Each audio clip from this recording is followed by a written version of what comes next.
오라, 우리가 여호와께 노래하며 우리의 구원의 반석을 향하여 즐거이 외치자. 하나님은 영이시니 예배하는 자가 영과 진리로 예배할지니라. 아멘.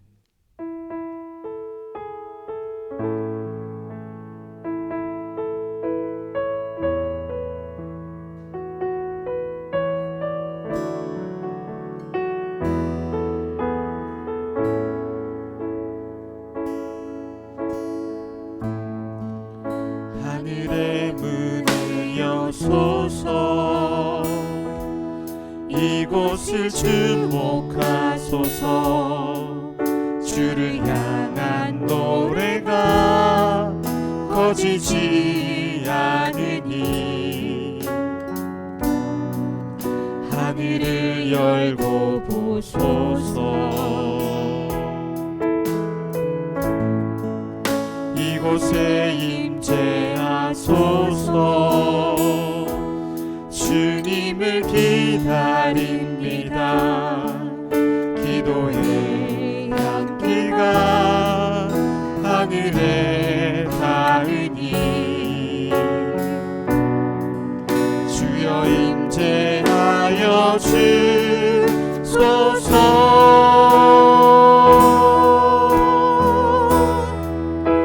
이곳에 오셔서 이곳에 앉으소서. 이곳에서 드리는 예배를 받으소서. 주님의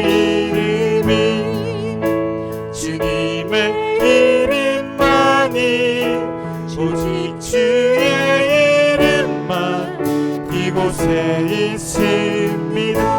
하늘의 문을 여소서. 하늘의 문을 여소서. 이곳을 주목하소서. 주를 향한 노래가 꺼지지 않으니 하늘을 열고 보소서. 이곳에 임재하소서. 주님을 기다립니다. 기도의 향기가 하늘에 닿으니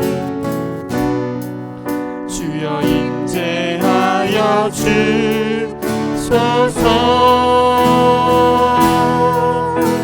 이곳에 오셔서 이곳에 앉으소서. 이곳에서 드리는 예배를 받으소서.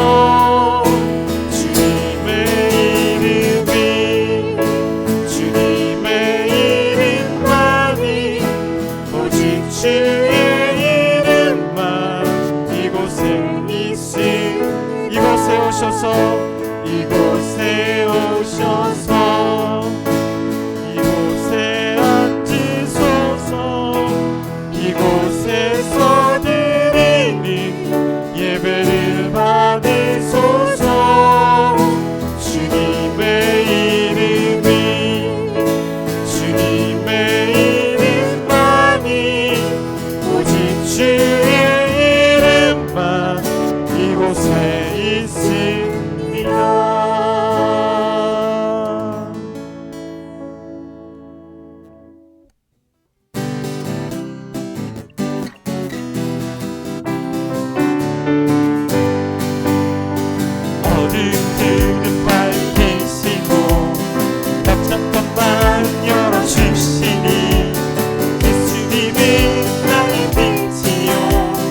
다 함께 교회와 목회자들을 위해서 침묵으로 다음과 같은 기도 제목을 듣고 기도하겠습니다.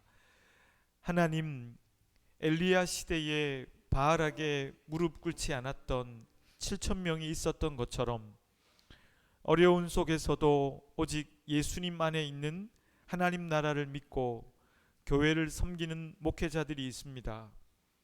하나님께서 그들을 불쌍히 여겨주시고 사랑과 자유 그리고 진리와 정의 안에서 나오는 기쁨이 그들에게 있도록 도와주십시오. 교회가 인간의 전통을 따르는 것이 아니라 하나님의 말씀을 따르게 해주시고 돈이 아니라 하나님을 경배하도록 도와주십시오. 이 기도에 여러분 각자의 기도를 더하셔서 교회와 목회자들을 위해 잠시 기도합니다.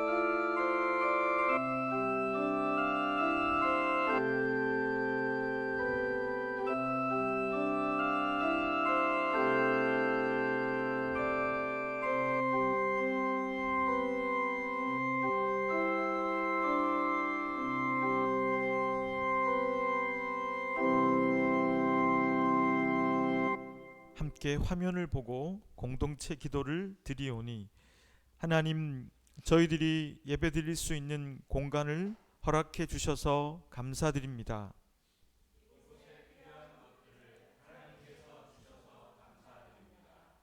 이제 이 안을 무엇으로 채워 나가야 할지를 고민하게 도와주십시오.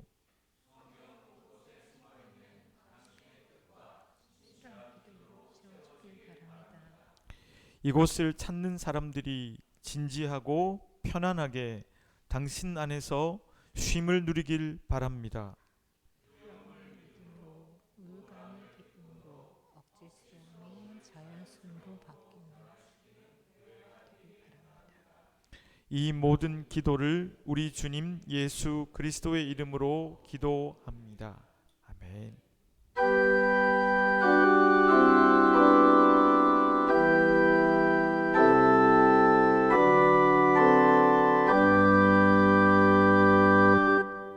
함께 일어서서 하나님께 헌금을 드리겠습니다.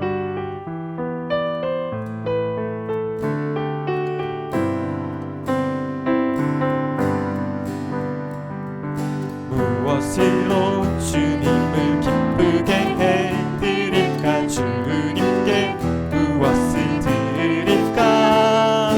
내 마음속 작은 상자 열어 주님께 모두 드리니 주님 나의 모든 것 받아주세요. 주님 나의 모든 것 받아주세요.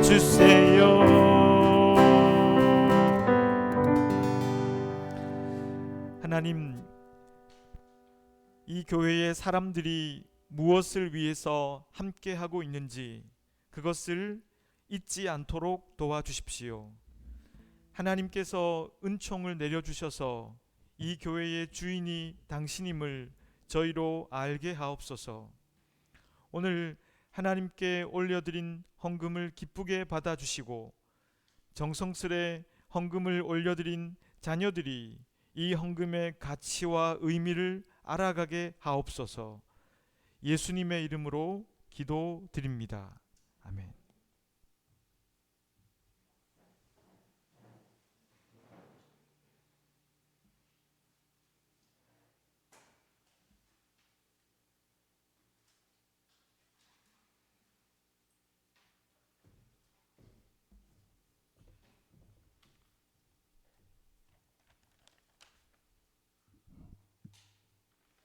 오늘 하나님께서 우리들에게 주신 말씀은 사도행전 8장 4절에서 25절까지의 말씀입니다.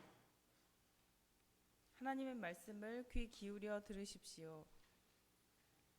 그 흩어진 사람들이 두루 다니며 복음의 말씀을 전할세 빌립이 사마리아 성에 내려가 그리스도를 백성에게 전파하니 무리가 빌립의 말도 듣고 행하는 표적도 보고 한 마음으로 그가 하는 말을 따르더라. 많은 사람에게 붙었던 더러운 귀신들이 크게 소리를 지르며 나가고 또 많은 중풍병자와 못 걷는 사람이 나으니 그 성에 큰 기쁨이 있더라. 그 성에 시몬이라 하는 사람이 전부터 있어 마술을 행하여 사마리아 백성을 놀라게 하며 자칭 큰 자라 하니 낮은 사람부터 높은 사람까지 다 따르며 이르되 이 사람은 크다 일컫는 하나님의 능력이라 하더라. 오랫동안 그 마술에 놀랐으므로 그들이 따르더니 빌립이 하나님 나라와 및 예수 그리스도의 이름에 관하여 전도함을 그들이 믿고 남녀가 다 세례를 받으니 시몬도 믿고 세례를 받은 후에 전심으로 빌립을 따라다니며 그 나타나는 표적과 큰 능력을 보고 놀라니라. 예루살렘에 있는 사도들이 사마리아도 하나님의 말씀을 받았다 함을 듣고 베드로와 요한을 보내매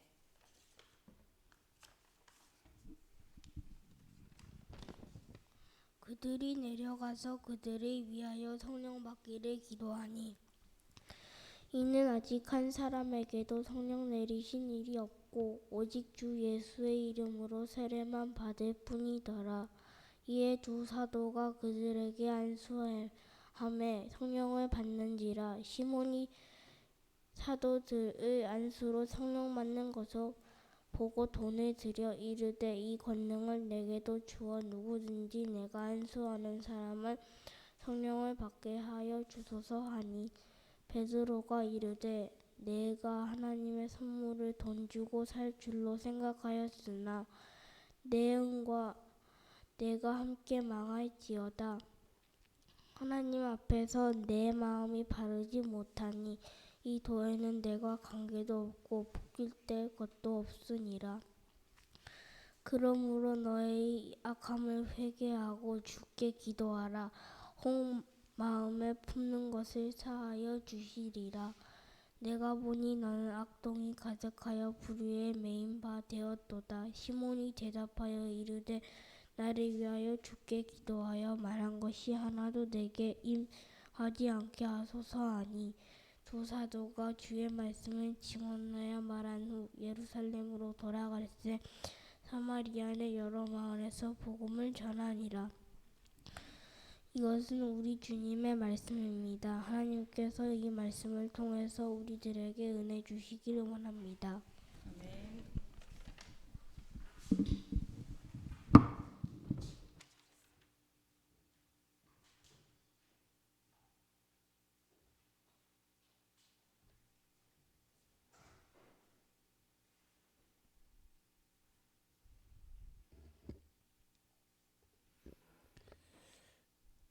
지난주에 이어서 우리가 이 성경의 이야기를 차근차근 살펴보면 스데반이 순교하고 스데반을 순교를 기점으로 사내들의 공의회는 박해를 시작했다 그랬습니다.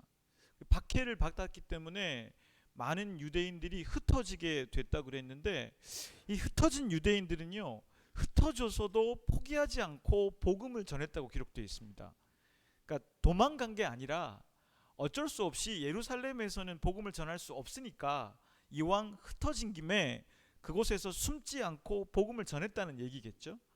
복음을 이렇게 전하게 되었는데 오늘의 주인공 이 빌립이라고 하는 사람 7명의 지도자 중에 한 명이었잖아요. 이 빌립이라고 하는 사람은 사마리아로 갔다고 기록되어 있습니다. 사마리아로 가서 그가 하나님의 나라, 그러니까 지금에서 표현을 해보자면 초기 그리스도교였던 거예요. 이 빌립이 초기 그리스도교를 드디어 예루살렘이 아니라 사마리아라고 하는 낯선 지역에 가서 그 초기의 그리스도교를 전했다는 것입니다. 전했는데 빌립을 통해서도 예수님과 똑같은 일들이 일어났습니다. 하나님 말씀을 전했고 기적과 표적이 일어났다고 기록했습니다. 빌립이 안전뱅이를 일으키고 귀신에 들린 사람을 낫게 하고 중풍병자를 고치는 등 예수님이 행했던 일을 축소판으로 행하는 듯한 느낌이 들었다는 것이죠. 그런 일들을 행하니까 많은 사람들이 사마리아 사람들이 그리스도교를 믿게 됐다는 것이죠.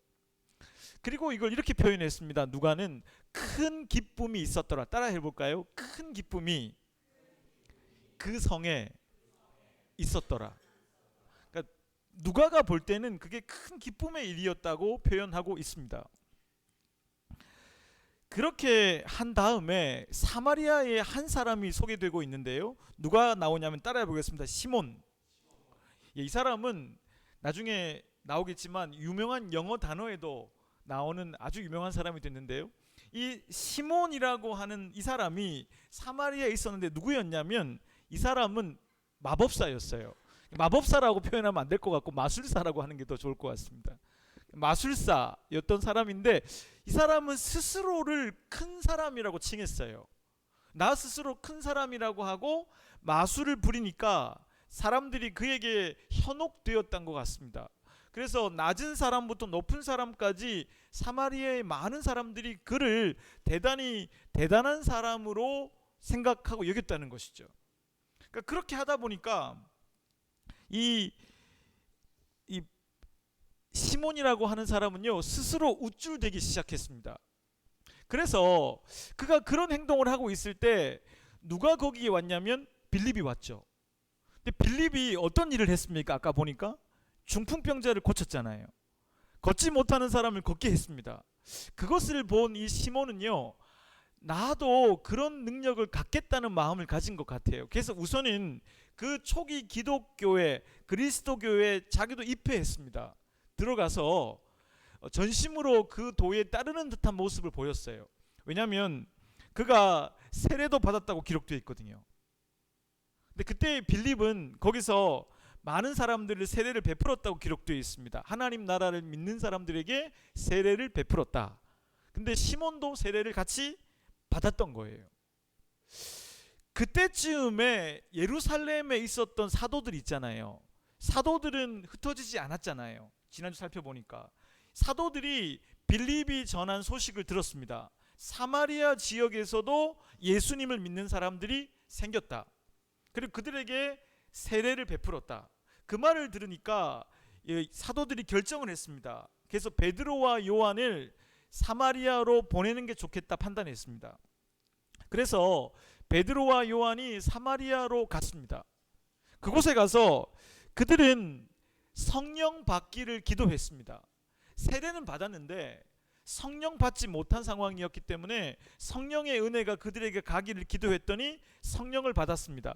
여기에 기록되어 있지 않지만 여러분 성령을 받았다는 건 성령을 받은 어떤 증거가 있었을 거 아니겠어요? 그러니까 성령을 받았다는 어떤 티가 났어야 될 거 아니겠어요? 아마도 초기의 기독교처럼 성령을 받으니까 사람들이 다른 말로 말을 하기 시작했거나 아니면 병이 또 나았거나 아니면 사람들이 자기의 것을 자기 것이라고 주장하지 않고 내어놓는 그런 일들이 일어났을 거라고 보는 게 지배적입니다. 왜냐하면 그걸 알 수가 없으니까. 그런 눈에 보이는 현상이 일어났기 때문에 사람들이 꽤 놀라게 되었습니다. 그때 가장 놀란 사람이 누구였냐? 바로 시몬이었습니다. 시몬은요 성령 받는 걸 보고는 베드로에게 이렇게 얘기합니다. 내가 돈을 줄 테니까 이 돈으로 그 성령을 받게 하는 능력을 나에게도 달라. 여러분 잘 기억하셔야 돼요. 이 문맥에서 누가가 정확하게 기록했어요. 나에게 성령을 받게 해달라고 하는 기도한 거 아니었어요. 그렇죠? 그러니까 성령을 나도 성령의 선물을 돈 줄 테니까 기도해서 내게 성령 받게 해달라는 기도가 아니고 그가 요구하는 건 당신처럼 나도 내가 성령을 구하면 누군가에게 성령이 내리는 그 능력을 달라는 거예요. 그러니까 기도를 받는 사람이 아니라 자기가 성령을 내리는 그런 어떤 목회자와 같은 그런 일을 하게 해달라고 돈을 줬습니다. 그랬더니 베드로가 이렇게 말해 따라 한번 해보겠습니다. 네 은과 함께 너는 망할 것이다. 하나님의 선물을 돈으로 사려고 하다니. 이렇게 아주 심한 말을 했습니다.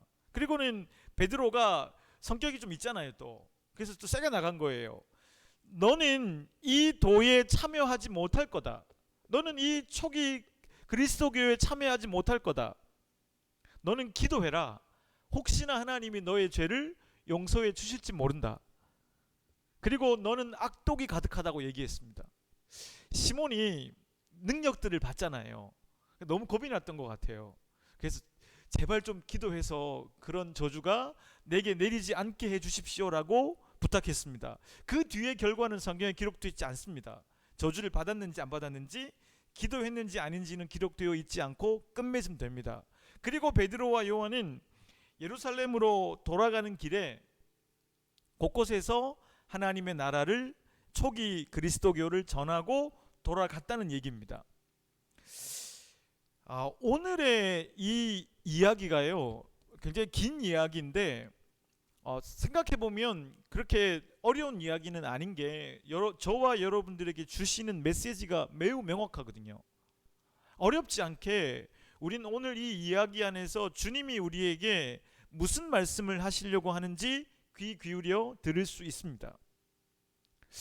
이 말씀이 의미 있는 건 오늘 지도에 나와 있지만 초기 그리스도교는요 어디에 있었어요?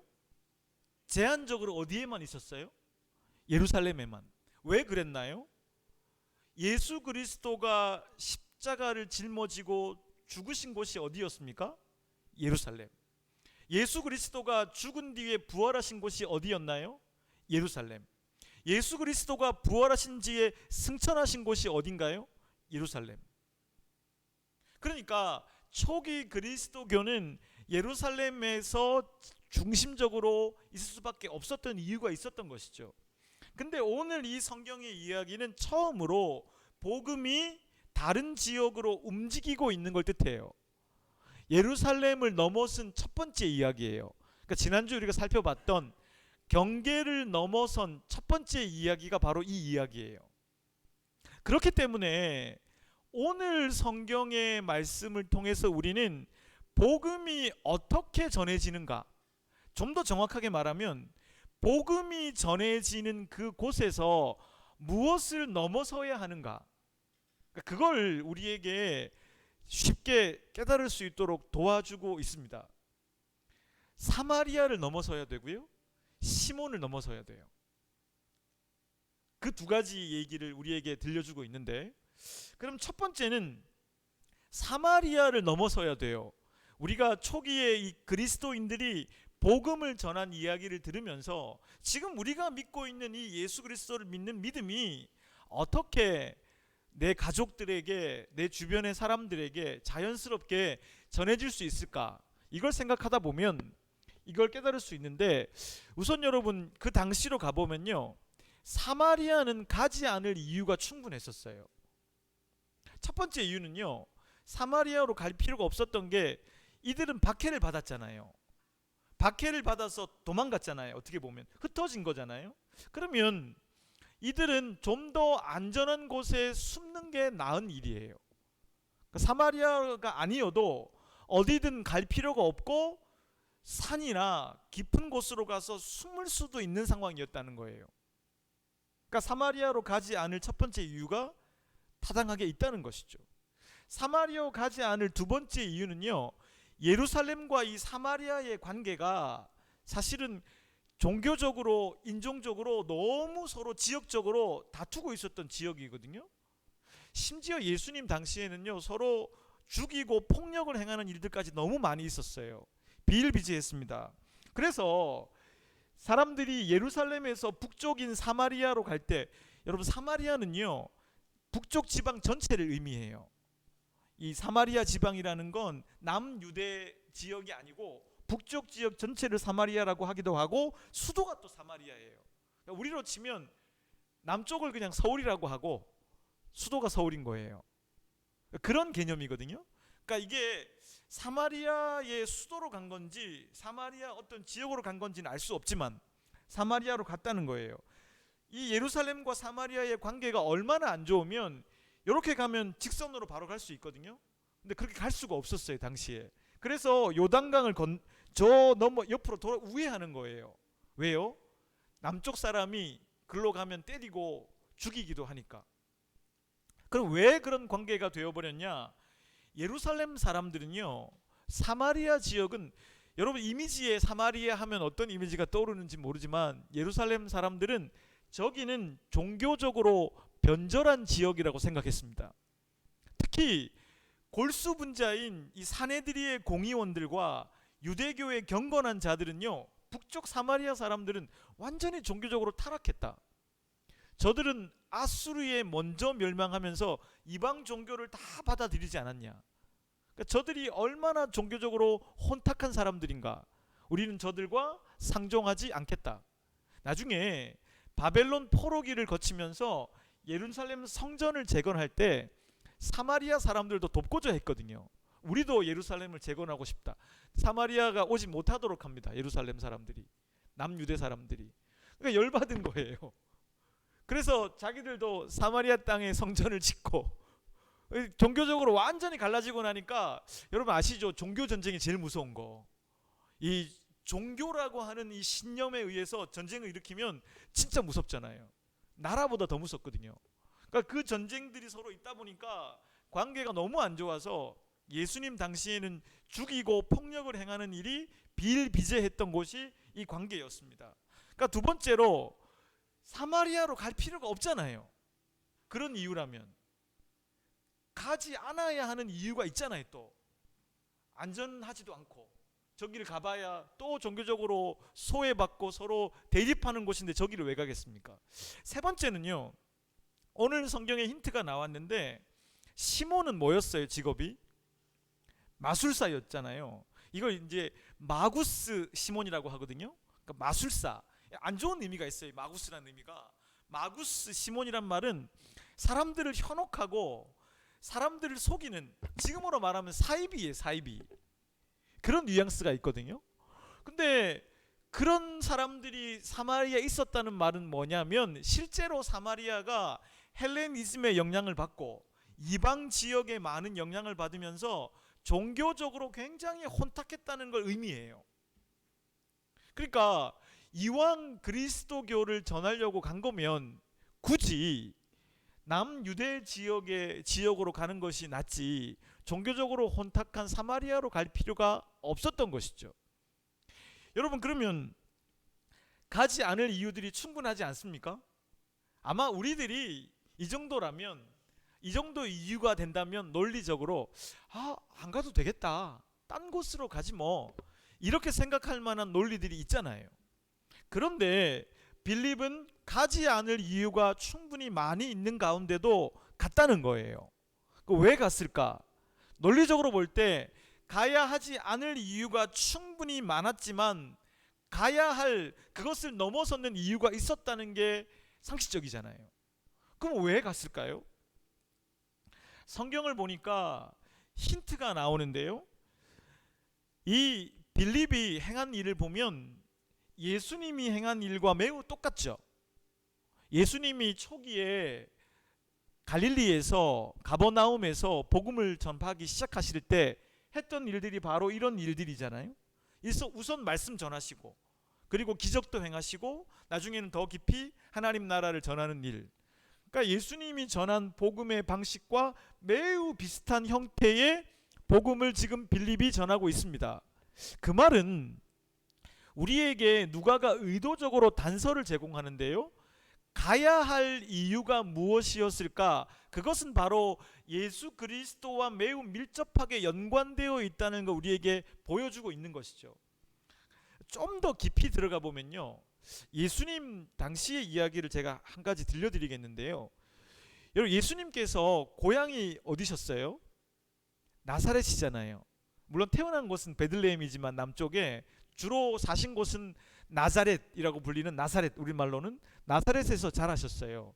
아주 시골의 북쪽의 마을이거든요. 그쪽은 사실은 북쪽이기 때문에 남유대 사람은 아니었어요. 예수님은 자란 건. 나사렛에서 예수님이 갈릴리에서 사역하시다가 내려가셔서 나사렛에 가셨는데 거기서도 예수님이 기적을 행하시고 회당에서 설교하셨거든요. 그때 많은 북쪽의 나사렛의 사람들이 이렇게 말합니다. 뭐라고 말하냐면, 아니 저 사람은 마리아의 아들 목수가 아닌가? 우리 집에서 나무 고치던 걘데, 의역을 하면 우리 집에서 식탁 고치던 앤데, 저의 동생들을 내가 잘 알고 있는데, 야고보와 요한과 시몬과 유다, 그 사람들의 형님인데, 저 사람의 내 누이들을 다 알고 있는데, 저 사람은 저럴 리가 없는데, 무식쟁인데. 여러분, 우리 이런 말 많이 하지 않습니까? 우리 이런 걸 많이 갖고 있잖아요. 우리가 그렇게 사람들이 예수님께 그렇게 예수님을 낮추어 말하니까 예수님이 이렇게 말씀하십니다. 고향에서는 선지자가 존경을 받지 못한다. 저도 모교회를 가면은 존경 별로 못 받거든요. 잘 안 가게 되는데, 모교회 가면은 뭐 제 어릴 때 모습을 다 알고 있는데, 목사라고 여기지겠습니까? 뒤통수 안 때리면 다행이지. 그러니까 예수님의 어릴 때 모습을 너무나 잘 알고 있고, 목수로서 아버지가 일찍 돌아가셨기 때문에 예수님은요, 목수로서 가족을 부양해야 하는 의무가 있었을 거라고요. 목수로서 예수님의 삶을 봤던 사람들은 예수님을 예수님으로 인식하기 굉장히 어려웠을 거예요.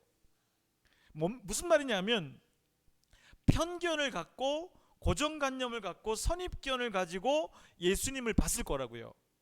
그러다 보니까 나사렛에서는 예수님을 믿는 사람들이 극히 적었어요. 성경은 그렇게 기록합니다. 예수는 나사렛에서 아주 작은 기적만, 소수의 사람들에게만 기적을 행하고 다른 마을로 가셨다. 그러니까 기적이 일어나지 않는 거, 그 기적이라는 건 뭐 단순히 병 고치고 이런 기적이 아니고요. 우리의 삶이 근본적으로 새로워지는 그런 변화들이 일어나지 않는 이유는 뭘까요? 결국엔 예수님에 대한 편견과 선입견과 고정관념을 내려놓고 예수님을 예수님 그대로 받아들이지 못하기 때문이라는 거예요. 어느 스님이 말씀하신 것처럼 물은 그냥 물이잖아요. 이게 인식론에 대한 얘기잖아요. 그 스님의 얘기가, 산은 산이잖아요. 그 산을 산으로 보지 않는 게 문제죠, 그렇죠? 물을 물로 보지 않는 게 문제예요. 근데 우리는 그렇게 못하거든요. 예수님을 예수님으로 바라보지 못하게 만드는 고정관념과 선입견과 여러 가지 편견들이 우리 안에 있다는 것이죠. 그게 작용하면 우리는 예수님을 있는 그대로 받아들이지 못하고, 있는 그대로 받아들이지 못하니까 우리의 삶에 근본적으로 새로워지는 기적, 변화가 없다는 거죠. 무슨 말이냐? 사마리아 지방에서 빌립이 예수님과 같은 일을 행하고 그곳에 큰 기쁨이 있었다는 건 무슨 뜻일까요?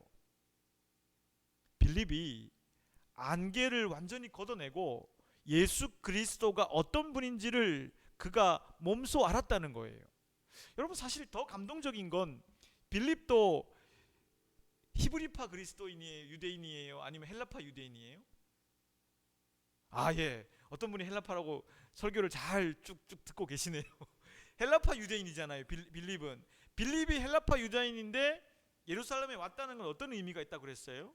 그도 유대교의 전통을 존중했던 거예요. 성지에 왔고, 그도 예루살렘 근처에 와서 성지 순례를 왔던 것 가능성이 매우 높죠. 디아스포라 유대인이니까. 근데 그가 여기 와서 베드로의 설교와 초기 그리스도인들의 변화를 보면서 예수가 누구인지를 모든 편견을 내려놓고 자기의 고정관념을 내려놓고 경험했다는 것이죠. 그분을 그분으로 보게 됐다는 거예요. 그랬기 때문에 그를 통하여서 예수님이 하신 일들이 일어났다는 것이죠. 이걸 큰 기쁨이라고 표현했습니다. 이건 번역을 참 잘한 것 같아요. 이 기쁨이 우리의 삶에 있게 되는 건 예수님을 온전히 우리가 안개를 걷어내고 알기 시작하면 우리의 삶에 큰 진짜 행복이 찾아온다는 건데요. 제가 이 말씀 준비하면 이런 생각해 봤어요. 내가 그 길을 걷는 교회를 설립하고 1년, 2년 이제 3개월 됐는데요. 제 스스로에게 물어봤습니다. 행복한가? 제가 어떤 목사님 만났는데 어떤 목사님이 제게 그러시더라고요. 목사님, 제가 교인들 앞에 설교할 때는 행복합니다라고 말하는데 저 친구들 만나면 이렇게 말해요. 나 안 행복해. 힘들어. 그 말을 듣는데 제 스스로에게 질문이 나왔어요. 나는 행복한가? 교인들 앞에서 설교할 때, 교인들을 만날 때는 행복한 척 하고 집에 가서는 집사람에게 나 힘들어 이렇게 말하고 있는가 생각해 봤거든요. 아직은 행복해요. 다행히. 아직은 비교적 행복해요.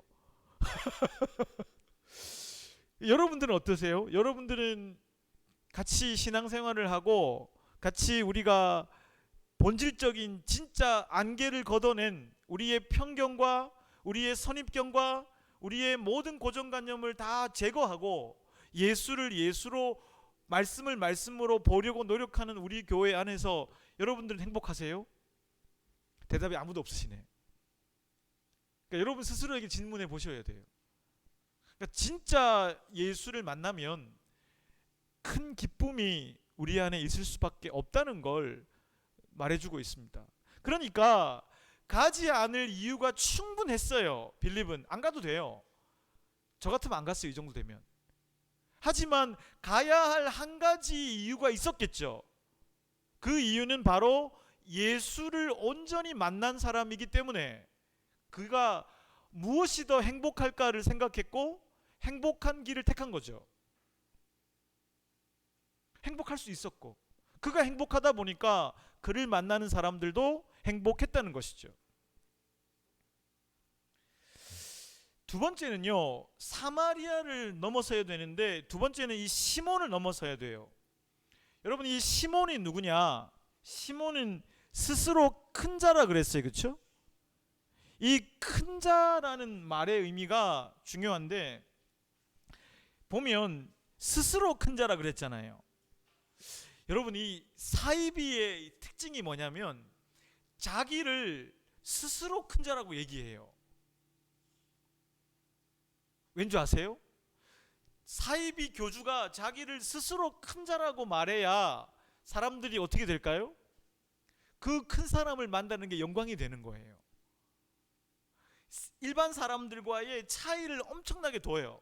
그래서 일반 사람은 하지 않을 옷을 입고 일반 사람은 하지 않을 행동을 하게 되죠. 왜 그런지 아세요?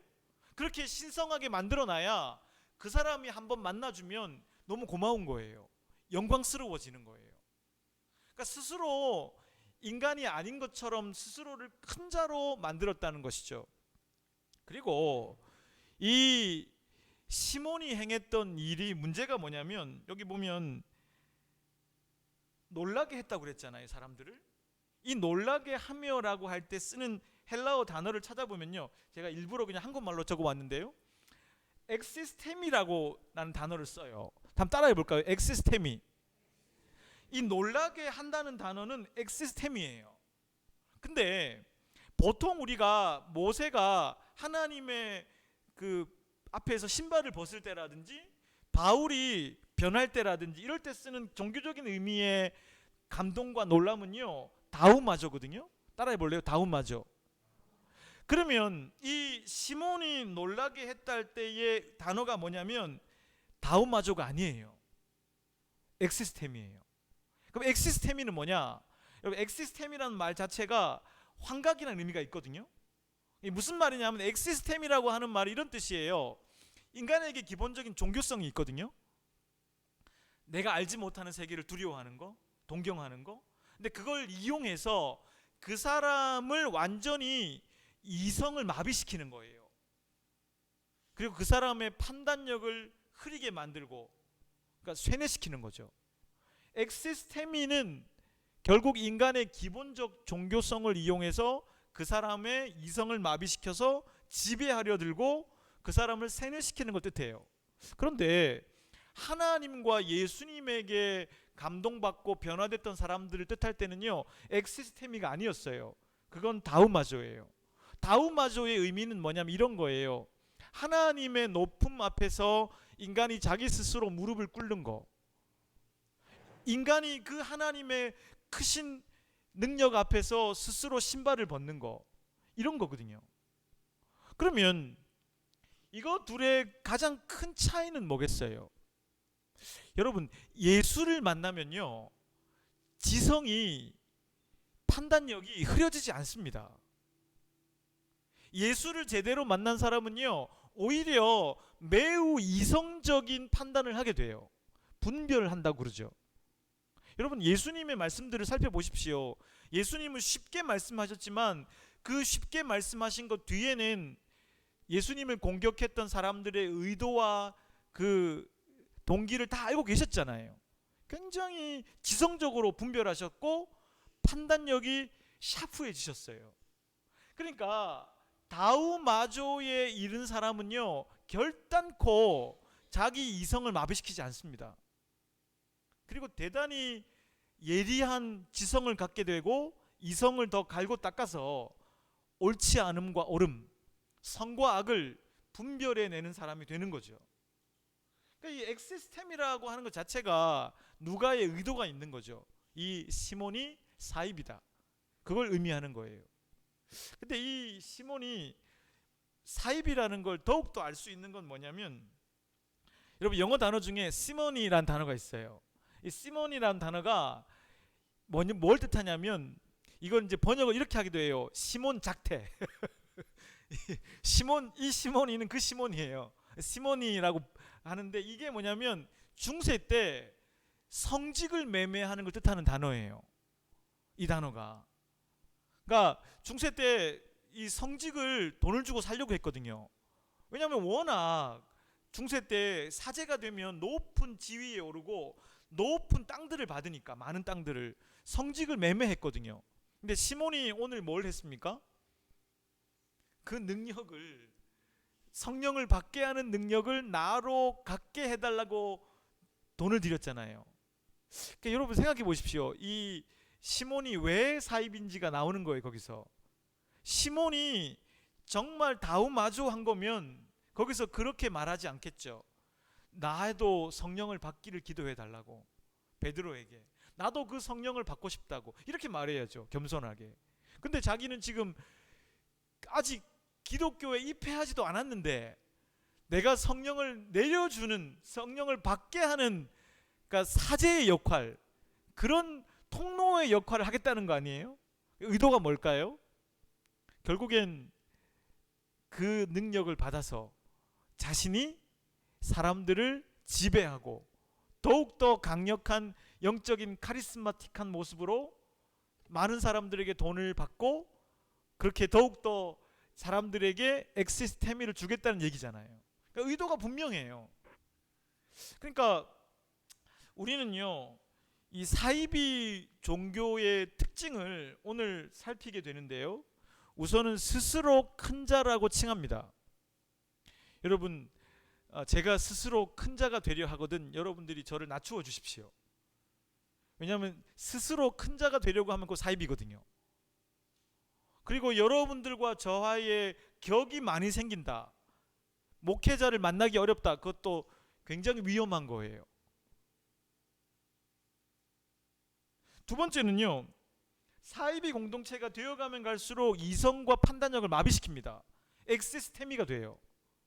여러분, 제대로 된 교회는요, 어떤 사람의 생각과 판단력과 이성적 어떤 논리적 추론을 존중해 줍니다.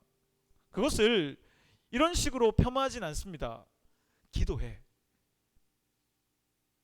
네가 아직 믿음이 짧아서 그래.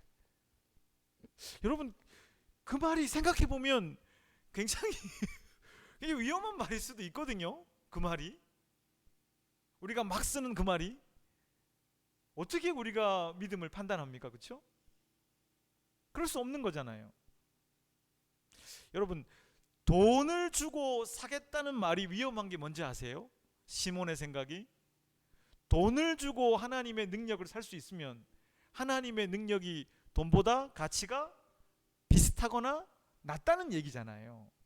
그건 굉장히 그 사이비의 행동이 되는 거예요. 세 번째가 바로 그건데, 하나님이 하시는 일을 인위적으로 조작하려고 그래요. 여러분, 이건 사입이에요. 하나님이 하시는 일을 어떻게 인위적으로 조작해요? 하나님이 시몬에게 그런 능력을 주실지 안 주실지는 누구의 몫이에요? 하나님의 몫이죠. 그건 인간이 조작하거나 인간이 인위적으로 만들 수 있는 게 아니에요. 그런 분위기는 만들 수 있고 그런 상황은 만들 수 있을지는 몰라도 실제로 그러지 않을 수는 있어요. 제가 목회하면서 제일 힘들었던 부분 중에 하나는, 저의 옛날 이야기지만, 왜 수련회가 되면 하나님의 은혜 받는 걸 그렇게 인위적으로 조작하려고 하는지 모르겠어요.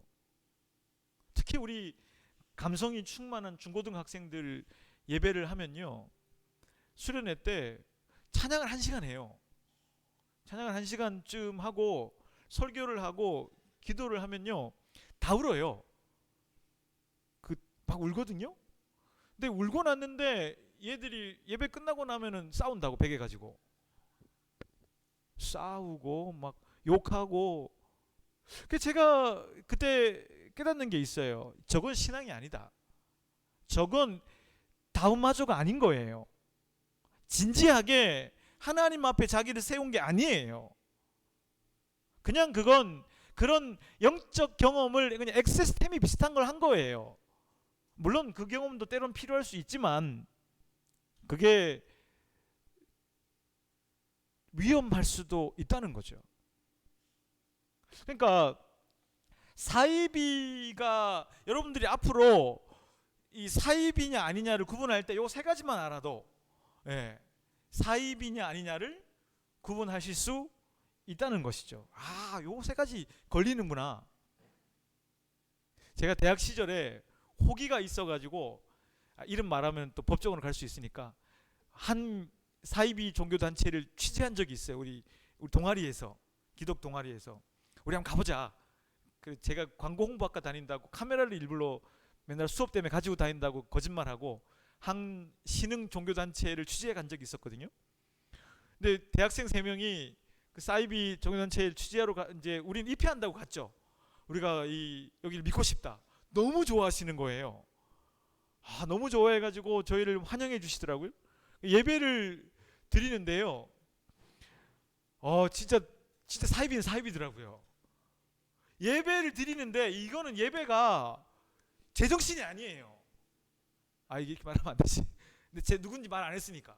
제정신이 아니에요. 제가 부산에서 그 친구들하고 형 한 명하고 동아리 이루어 같이 갔는데 진짜 제정신이 아니게 예배를 드리더라고요. 근데 심지어 설교를 하는데 죽은 사람이 설교를 해. 그러니까 죽은 교주가 그 영상을 틀어놓고 그걸 드리더라고요. 그래가지고 제가 그때 깊이 깨달았어요. 사이비가 뭔지. 사이비는 이성을 가지고는 있기 힘들다. 근데 제가 깨달았어요. 그럼 저 사람들은 왜 저기 있지? 알게 됐죠. 이성을 잃어버린 거다. 그러니까 이미 엑시스템이 된 거죠. 그게 너무 켜켜이 쌓여서 제대로 된 판단과 이성을 발휘하지 못하는 거죠. 위험한 거죠. 근데 여러분, 과연 이 말을 하고 있는 제가 이렇게 사이비 종교에 대해서 얘기를 했지만 생각해 봤어요. 나에게는 사이비성이 없는가? 1%도 없는가? 우리 교회에는 사이비성이 그럼 없는가? 1%도 없는가? 아니라고 말 못하겠더라고요. 한국의 교회들 속에는 그럼 사이비성이 없나? 위험한 설교를 하고 있나요? 아니, 생각해 보자고요. 저는 모르겠어요. 근데 제 자신에게 사이비성이 1%도 없다? 그렇게 말 못하겠거든요. 그러니까 이 종교라고 하는 것을 다룰 때 분명히 이런 유혹이 우리에게 찾아온다는 것이죠. 이 말을 드리는 까닭은 여러분 스스로 질문해 보길 바람이에요. 여러분들이 과연 하나님 앞에 다운마저 하고 있는가? 아니면 엑시스템인가? 내 신앙은 도대체 뭔가? 내가 예수를 믿으면 믿을수록 안개를 걷어내고 그분을 예수를 예수로 인식하면 할수록 나는 더 지적으로 판단력과 이성이 예리해지고 있는가? 아니면 그냥 내 종교적인 카타르시스에, 내 종교적인 어떤 그 열정에 따라 살고 있는 건 아닌가?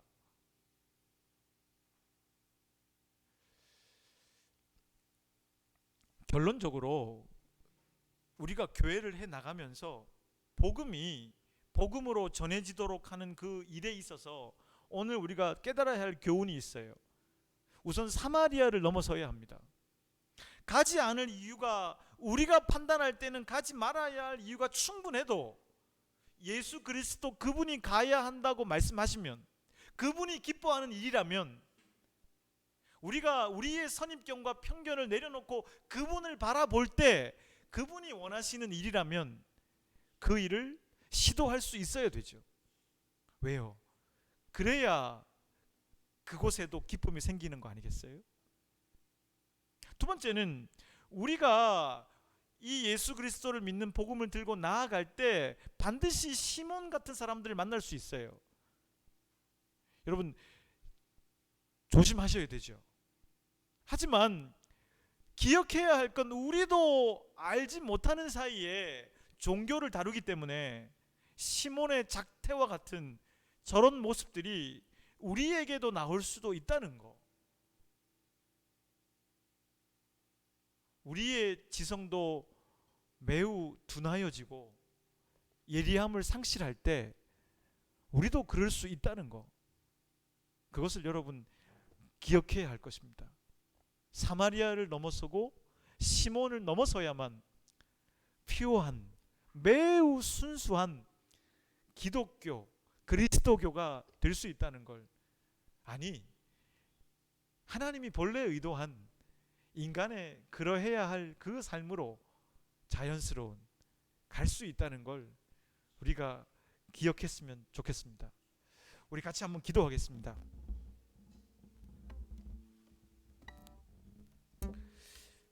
나 자신과 그리고 우리 교회가 사마리아를 넘어서고 시몬을 넘어서서 예수님의 사랑과 복음이 전해지는 그런 교회요 또 통로가 되게 해달라고 기도하겠습니다.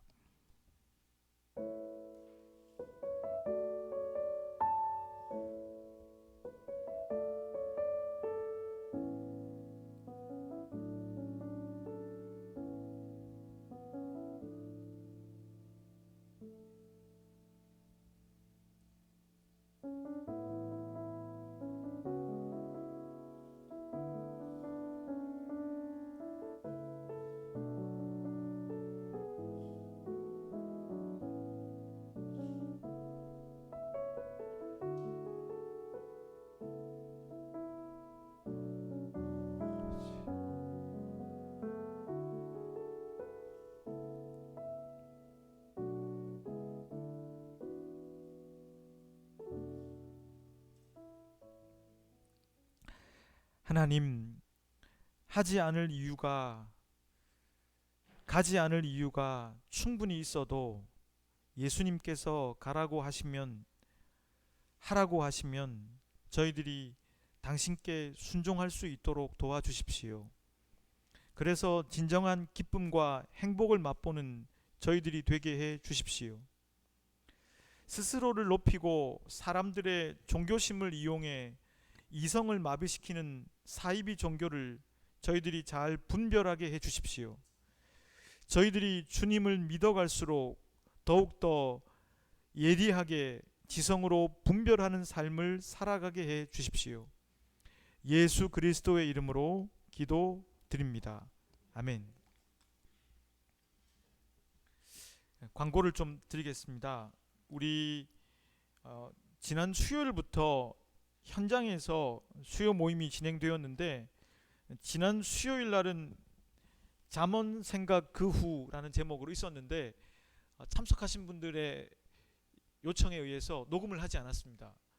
참석하신 분들이 극구 녹음을 사양하셔서 지금 굉장히 제가 볼 때 내용은 좋았는데 제가 하고 보니까 녹음을 해도 좋았는데 본인들이 극구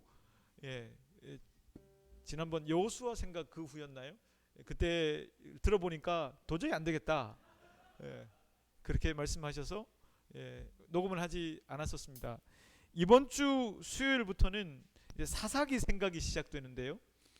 이번 주만 수요일 날 하고 오늘 예배 후에 의논해서 이제 금요일 저녁으로 금요일 저녁에는 영화 보는 게 아니라 사사기를 배운다. 이제 이런 컨셉으로 그래서 여러분 금요일 저녁에 시간도 7시 반으로 조금 저녁 드시고 이렇게 오셔서 우리 근데 제가 여기를 꾸미고 보니까 금요일 저녁에 같이 영화를 봐도 참 좋겠다. 우리 가끔 사사기 생각하다 재미없으면 영화 보고 오고 이러면 안 될까요? 일주일에 한 달에 한 번 영화 보면 안 될까? 하여튼 제가 생각에 금요일 저녁에 여기 모여가지고 우리 피자 시켜놓고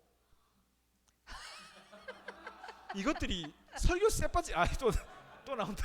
설교를 쎄 빠지게 할 때는 듣지도 않더니 하여튼 금요일 날 저녁에 우리 이 금요 묵상을 할 텐데 굳이 뭐 성경만 하는 게 아니고 가끔은 영화도 보고 좋은 영화 제가 여러분들에게 꼭 보고 싶은 영화가 있어가지고 영화도 좀 보고 그러면 좋을 것 같습니다. 그래서 좋을 것 같고 기대해 주시고요. 이번 주만 수요일 날 7시 반에 있다는 거 기억해 주시면 좋겠습니다. 자, 그 자리에 일어서서 다 함께 인사하고 예배 마무리할 텐데요. 이렇게 인사하겠습니다. 사마리아와 시몬을 넘어서길 바랍니다. 넘어서길 바랍니다.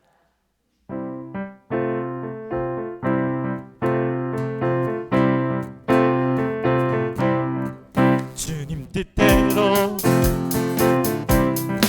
살기로 했네. 주님 뜻대로 살기로 했네. 주님 뜻대로 살기로 했네. 뒤돌아서지 않겠네.